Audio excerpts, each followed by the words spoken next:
علیکم ورحمۃ اللہ وبرکاتہ۔ ختنہ کس نبی کی سنت ہے؟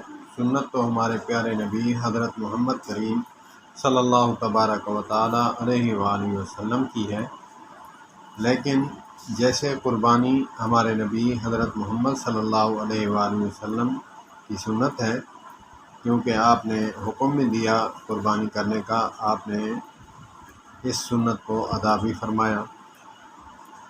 یعنی اسی طرح ختنہ جو ہے سنت تو ہمارے نبی صلی اللہ علیہ وآلہ وسلم کی ہے، لیکن ہمارے نبی صلی اللہ علیہ وآلہ وسلم کا ختنہ جو ہے ماں کے بطن سے، ماں کے پیٹ سے اللہ کی طرف سے ختنہ ہوا تھا۔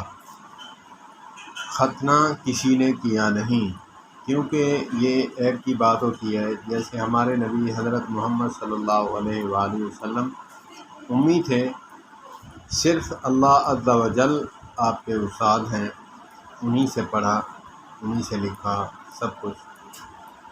اسی طرح ختنہ بھی ایک ایسی چیز تھی کہ دوسرے کو کرنا پڑتا، اسی لیے اللہ عز و جل نے اس ختنے کو بھی ماں کے پیٹ سے ہی کر کے بھیجا، پاک صاف۔ یہ سنت چلی کہاں سے؟ علماء فرماتے ہیں حضرت اسماعیل علیہ السلام کا ختنہ ہوا، یہ سنت جو ہے اس سے چلی آ رہی ہے۔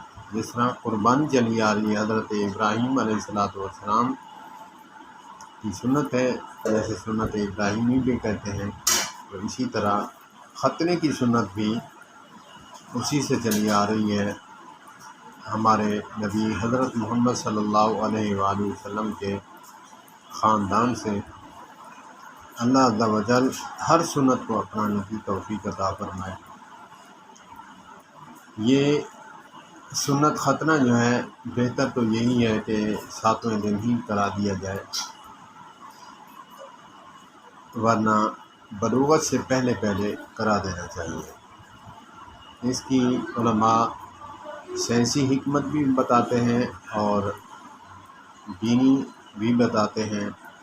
دین کے لحاظ سے سنت ہے، ہمارے لیے ثواب کا کام ہے، اور سائنسی لحاظ سے بھی اس کے بہت بڑے فائدے ہیں۔